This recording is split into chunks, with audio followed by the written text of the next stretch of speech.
Welcome back to the channel Simplified Education and welcome to the episode number 1 of the CVT series. आप सबको पता है कि CVT UG 2025 के जो रजिस्ट्रेशन है वो ओपन हो चुके हैं। तो मैं इस वीडियो में आपको फॉर्म कैसे भरते हैं वो सब नहीं बताने वाली, लेकिन आपके ही बहुत सारे डाउट्स हैं जो इस वीडियो में I will clear. So video and तक ज़रूर देखना। वीडियो पसंद आए तो वीडियो को लाइक कर देना और चैनल को सब्सक्राइब कर देना। सबसे पहले CVT सीरीज़ है क्या? इस CVT सीरीज़ में हम CVT रिजल्ट से लेकर लास्ट राउंड ऑफ एडमिशन्स तक हम लोग जो हैं एक साथ जुड़े रहते हैं। ठीक है, थ्रू अ टेलीग्राम ग्रुप। रोज़ मैं एक वीडियो प्रोवाइड करती हूँ ऑन द यूट्यूब चैनल। ठीक है, उसके बाद हम शाम को 5 बजे जो है टेलीग्राम पे लाइव लेते हैं। उसके बाद 3 बजे हम वाईटी पे लाइव लेते हैं। ठीक है, ये हम कब करेंगे? जब हमारा जो एग्ज़ाम है वो ख़त्म हो चुका होगा और रिज़ल्ट आने वाला होगा या रिज़ल्ट आ चुका होगा। ठीक है, उसके बाद की जो जर्नी होगी वो मैं आपके साथ जो है ज़रूर आपकी हेल्प करूँगी। लेकिन अभी शुरू करते हैं। सबसे पहला सवाल था कि सीवीटी यूजी है क्या? What is CVT? CVT is the central university और कॉमन यूनिवर्सिटी एंट्रेंस टेस्ट। इस एग्ज़ाम के अंडर बहुत सारी यूनिवर्सिटीज़ हैं जो पार्टिसिपेट करती हैं, जैसे कि सेंट्रल यूनिवर्सिटीज़ हो गई, स्टेट यूनिवर्सिटीज़ हो गई, प्राइवेट यूनिवर्सिटीज़ हो गई या डीम्ड यूनिवर्सिटीज़ हो गई। ठीक है, सो ये है। कितनी यूनिवर्सिटीज़ हैं आप यहाँ पे चेक कर सकते हो। जैसे कि आप यहाँ पे अगर आप इस बार पे क्लिक करोगे तो यहाँ पे यूनिवर्सिटीज़ करके ऑप्शन है। यहाँ पे सारी की सारी central, state, deemed, private and other government institutions हैं। फॉर एग्जांपल आपने सेंट्रल यूनिवर्सिटी आप टारगेट कर रहे हो, तो आपने जैसे सेंट्रल यूनिवर्सिटी पे क्लिक किया तो जितनी भी सेंट्रल यूनिवर्सिटीज़ हैं, starting from Aligarh Muslim University to Delhi University to every university, central university जो है वो यहाँ पे आपकी शो हो जाएंगी। ठीक है, ओके। नेक्स्ट, क्या हमें डिफरेंटली हर एक यूनिवर्सिटी में अप्लाई करना पड़ेगा? जी बिल्कुल। जब आपका सीवीटी का रिजल्ट आ जाएगा तो जितनी भी यूनिवर्सिटीज़ हैं, चाहे डीयू हो, चाहे जामिया हो, चाहे बनारस हिंदू यूनिवर्सिटी हो, वो अपने अपने पोर्टल्स पर अपने अपने फॉर्म्स रिलीज़ कर देती हैं, जिनको आपको अकॉर्डिंगली फिल करना है। अब आप मल्टीपल यूनिवर्सिटीज़ भर सकते हो। अगर आपका टारगेट है कि मुझे सिर्फ डीयू ही चाहिए, तो आप जो है सिर्फ और सिर्फ डीयू का फॉर्म जो है भर सकते हो। ठीक है, नेक्स्ट आता है, क्या हर एक कॉलेज की या हर एक यूनिवर्सिटी की एलिजिबिलिटी अलग होगी? बिल्कुल। कहीं पर अगर फॉर एग्जांपल एक्स यूनिवर्सिटी है जो कि आपको जूलॉजी ऑफर कर रही है सिर्फ और सिर्फ बायोलॉजी डोमेन पे, वो कह रही है कि मुझे बायोलॉजी दे दो, बस मैं तुम्हें जूलॉजी ऑफर कर लूँगी। लेकिन कहीं पे अगर डीयू यूनिवर्सिटी की बात करें तो वहाँ पे जूलॉजी के लिए फिजिक्स भी रिक्वायर्ड है, केमिस्ट्री भी रिक्वायर्ड है, बायोलॉजी भी रिक्वायर्ड है और एक लैंग्वेज भी रिक्वायर्ड है। तो हर एक यूनिवर्सिटी की, हर एक कॉलेज की जो भी आपकी एलिजिबिलिटी होगी ना, वो अलग होगी। ठीक है, अब कौन सी ऐसी यूनिवर्सिटीज़ हैं जो बेसिकली हर एक बच्चा टारगेट करता है?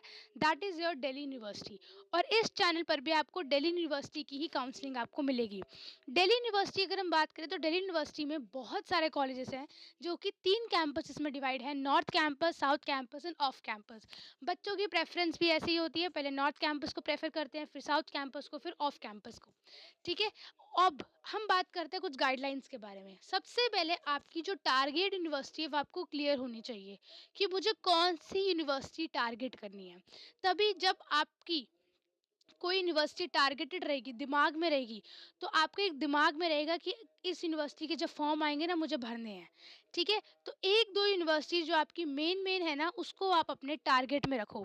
जैसे फॉर एग्जांपल किसी को है कि मुझे दिल्ली यूनिवर्सिटी ही टारगेट में रखनी है और मुझे दिल्ली यूनिवर्सिटी ही चाहिए, तो आपकी वो यूनिवर्सिटी जो दिल्ली यूनिवर्सिटी है वो बिल्कुल टारगेट में रहनी चाहिए और उसकी जितनी भी एलिजिबिलिटीज़ है वो सारी आप अच्छे से पढ़ोगे। सेकंड की बात करते हैं। सेकंड, आपका एक कोर्स, बिल्कुल कोर्स आपका एक टारगेटेड होना चाहिए।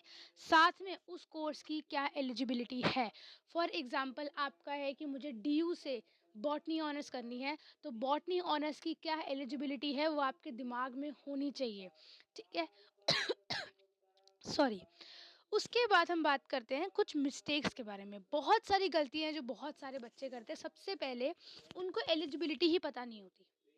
ठीक है, जैसे मेरे जब लास्ट ईयर मैंने बहुत सारे बच्चे जब टेलीग्राम पे काउंसलिंग के लिए जुड़े थे, तो उसमें से कुछ चुनिंदा बच्चे थे जिन्होंने मुझे कहा था दीदी मुझे जूलॉजी करनी है, लेकिन द थिंग इज़ दैट कि मैंने फिजिक्स का डोमेन नहीं दिया, मैंने सिर्फ बायोलॉजी या केमिस्ट्री दी है। किसी ने कहा कि दीदी मैंने फिजिक्स केमिस्ट्री बायो तीनों दिए, मैंने लैंग्वेज नहीं दी है। तो इस कंडीशन में ना कोई आपकी हेल्प नहीं कर सकता। अगर आप एलिजिबिलिटी क्राइटेरिया पूरी नहीं कर पा रहे हो तो आपको किसी भी कॉलेज में डीयू के एडमिशन नहीं मिलेगा। ठीक है, जैसे कि एक इंग्लिश एक लैंग्वेज एक बहुत इंपॉर्टेंट है और ये हर जो है कोर्स के लिए आपको रिक्वायर्ड है। अगर आपने लैंग्वेज नहीं दी तो बहुत मुश्किल होगा आपको डीयू के किसी भी कोर्स में एडमिशन दिलवाना। ठीक है, जैसे यहाँ पे अगर मैं क्लिक करूँ, यहाँ पे यूनिवर्सिटी ऑफ दिल्ली, ठीक है, तो यहाँ पे एक पीडीएफ फाइल आपकी ओपन हो जाएगी। और अगर इस पीडीएफ फाइल की अगर हम बात करें तो इस पीडीएफ फाइल में जितने भी कोर्सेज हैं, ठीक है, उनके साथ साथ उनकी क्या क्या एलिजिबिलिटी है, ये सारी की सारी इस पीडीएफ में गिवन है। कुछ कुछ एलिजिबिलिटी हैं जो चेंज हुई हैं, बाकी ज़्यादातर सिमिलर हैं। ठीक है, बीएससी बीएससी की ऑलमोस्ट सिमिलर है। जैसे यहाँ पे अगर हम देखें बीएससी बॉटनी की, तो यहाँ पे आपको फिजिक्स, केमिस्ट्री, बायोलॉजी, ठीक है, और आपकी एक लैंग्वेज जो है लिस्ट ए में से होनी चाहिए। दूसरी गलती, बच्चे क्या करते हैं कभी कभी, लिस्ट बी की लैंग्वेज दे देते हैं। अगर वहाँ पे लिखा है one language from list A in CVT, तो लिस्ट बी की अगर आप लैंग्वेज दे दोगे, nobody will going to help you. ठीक है, फिर आप एलिजिबिलिटी क्राइटेरिया से ही बाहर हो जाओगे। ठीक है, उसके बाद आपने यूनिवर्सिटी टारगेट देख ली। फॉर एग्जाम्पल आप कहें कि मुझे बीएचयू चाहिए। अब उस बीएचयू आपकी टारगेट यूनिवर्सिटी है, उसमें कौन सा कोर्स आप टारगेट कर रहे हो, आपने ये भी दिमाग में रख लिया। फिर आप पहुंचे उसकी एलिजिबिलिटी क्राइटेरिया पे, और वो सारे के सारे डोमेन आपने दे दिए। ठीक है, तो मेक श्योर 3 से 4 दिन बैठो, अपने जितने भी पीडीएफ्स हैं अलग अलग कॉलेजेस की, कोर्सेज की, उनको खोलो और देखो। अगर आपको लगता है कि फॉर एग्जांपल मैंने 4 यूनिवर्सिटी टारगेट करी हैं और 4 यूनिवर्सिटी में मुझे 4 कोर्स करने हैं एग्जाम्पल, और इन चारों कोर्सेज की एलिजिबिलिटी पीसीबी और इंग्लिश ही है, पीसीबी इंग्लिश ही है चारों में, तो फिर आपको जीटी या जो भी जीटी अभी जनरल एप्टीट्यूड है वो देने की ज़रूरत नहीं है। ठीक है, अब तो जनरल एप्टीट्यूड हो गया है, वो आपको देने की ज़रूरत नहीं है अगर आप बहुत क्लियर हो कि मुझे यही करना है। लेकिन दूसरी चीज़, अगर ऐसा है कि आप अभी श्योर नहीं हो और आपने जो जनरल एप्टीट्यूड है वो नहीं दिया, लेकिन बाद में आपको रियलाइज़ हुआ कि यार काश मैं दे देता, ठीक है, काश मैं दे देता, तो वो काश जो है वो नहीं आना चाहिए। ठीक है, अभी से डिसाइड कर लो कि आपने कौन कौन से कोर्स, कॉलेज, ठीक है, और कौन कौन से जो है यूनिवर्सिटी से वो चीज़ करनी है। उसके बाद आता है, जो भी आप कोर्स के बारे में देख रहे हो, सबसे पहले आप उसके बेस्ट कॉलेजेस को देखोगे। फॉर एग्जाम्पल आपने डी यूनिवर्सिटी टारगेट तो कर ली, और आपने ये भी देख लिया कि उस कॉलेज डी से ही मुझे बीएससी केमिस्ट्री करनी है, तो उसके बेस्ट कॉलेजेस सेलेक्ट करो कि बेस्ट कॉलेजेस कौन कौन से हैं डी के, जिससे मैं बीएससी केमिस्ट्री कर सकता हूँ। अब उन बेस्ट कॉलेजेस की कट ऑफ में नज़र रखो, ताकि वो आपका एम रहे कि एक दिमाग में कि मैंने इतना तो स्कोर करना ही करना है। ठीक है, अब देखो कट ऑफ की मैं अलग से वीडियो ज़रूर बनाऊंगी, लेकिन अगर मैं यहाँ पे जनरल कट ऑफ के बारे में बता दूं, तो 450 प्लस आप मान के चलो, 600 में से अगर आप जनरल कैटेगरी से हो, साइंस स्ट्रीम बीएससी वालों की बात कर रही हूँ, आर्ट्स और कॉमर्स से हो, तो 650 या 600 650 जनरल कैटेगरी में, इतनी मान के चलना। बाकी वेरिएशन आती है। लास्ट ईयर की कट ऑफ्स के स्क्रीनशॉट्स, पूरी की पूरी कट ऑफ की पीडीएफ्स मैं नेक्स्ट वीडियो में प्रोवाइड करवा दूंगी, लेकिन this should be your one target. ठीक है, उसके बाद हम बात करते हैं सिलेबस। अब तो सबको ही पता है कि डिलीटेड पोर्शन नहीं आना है, जो 12th का पोर्शन था वही आना है, तो और ज़्यादा इजी हो चुका है आपके लिए ये सब चीज़ें। 50 क्वेश्चंस आएंगे, सारे के सारे करने हैं, बस और बस एमसीक्यू प्रैक्टिस पे ज़रूर ज़रूर जो है आपने ध्यान रखना है कि एमसीक्यू आपने अच्छे से प्रैक्टिस करने हैं। ठीक है, तो ये आपका यहाँ पे हो गया। तो दोबारा से अगर हम एक बार समझ लें हमने क्या क्या किया, सबसे पहले हमने यूनिवर्सिटी टारगेट करी। ठीक है, Banaras Hindu University, Aligarh Muslim University, Delhi University, university target करी। फिर उस यूनिवर्सिटी का हमने एक कोर्स टारगेट करा, उस कोर्स की हमने एलिजिबिलिटी चेक करी। एलिजिबिलिटी चेक करने के बाद हमने उस कोर्स के टॉप कॉलेजेस देखे, टॉप कॉलेजेस के स्कोर या फिर आप बोलो कट ऑफ्स देखी, और फिर जाके हमने डिसाइड किया कि अब हमें क्या करना है। ठीक है, कोशिश करो 3 से 4 यूनिवर्सिटीज़ को टारगेट करो।